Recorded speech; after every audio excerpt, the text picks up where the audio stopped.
মানে বুঝতে হবে বিএনপি যারা করে তারা কোনো অসহায়, কোনো দরিদ্র মানুষ, কোনো মানুষকে কষ্ট দেয় না এবং কষ্ট দিতে চায় না।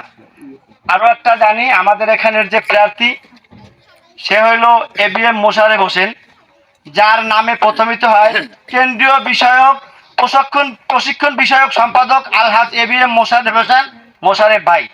সে বাংলাদেশের সবাইকে প্রশিক্ষণ দিয়ে থাকেন বিএনপি যারা করেন। তার মানে আমাদের এমনই একজন নেতা যাকে যদি আমরা এমপি বানাইতে পারি সে নিশ্চিত যে মন্ত্রী হবে। সে মন্ত্রী হলে আমাদের কি উপকারিতা হবে সেটা বুঝতে হবে। আমরা এখন যে কাদার রাস্তায় হাঁটি সেটা হাঁটা লাগবে না, কারণ সে মন্ত্রী হলে শুধু আমাদের মহিপুর না, এই পটুয়াখালী জেলার দায়িত্বে থাকবেন এবং সারা বাংলাদেশের দায়িত্বে থাকবেন। সেক্ষেত্রে তার এলাকা এইটা, তার বাড়ি আমাদের চাবলি বাজারে, সে আমাদের এলাকার সন্তান। সে যদি এখানে এমপি হয়, মন্ত্রী হয়, তার প্রথম কাজ হবে তার বাড়ি সাজানো, নাকি?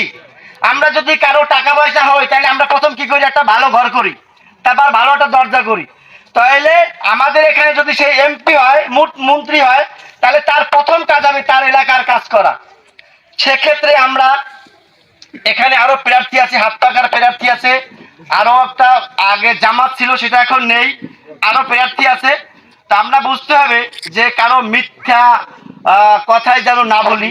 আমরা জানি অনেক মা বোনদেরকে বলে যে হাত পাকায় ভোট দিলে জান্নাতে যাওয়া যাবে। হাত পাকায় ভোট দিলে কি জান্নাতে যাওয়া যাবে? এটা কি সঠিক কথা? আমরা তো সবাই বুঝি, নাকি?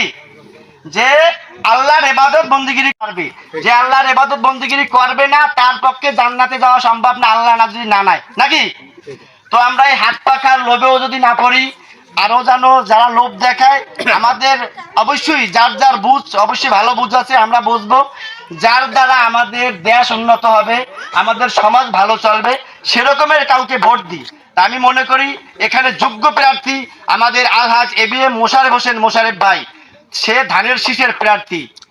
আমাদের শহীদ প্রেসিডেন্ট জিয়াউর রহমানের আদর্শে গড়া এবং মরহুম খালেদা জিয়ার আদর্শে গড়া আমাদের এখন বর্তমান যিনি আছে দেশ নায়ক তারেক রহমান, ঠিক আছে, তার আদর্শে এবং তার কথা আমরা সোশ্যাল মিডিয়ায় যারা শুনি বা দেখি, আগামীতে ইনশাল্লাহ দেশ ভালোভাবে চলবে। আমরা সকলেই সবার কাছে দাবি ধানের শীষে ভোট দেব এবং ধানের শীষকে ভোট দিয়ে মোশাররফ ভাইকে জয়যুক্ত করে আমাদের এই অঞ্চলে এমপি এবং মন্ত্রী আনবো, সেই আশাবাদ ব্যক্ত রেখে আমার বক্তব্য এখানে শেষ করছি। আসসালামু আলাইকুম।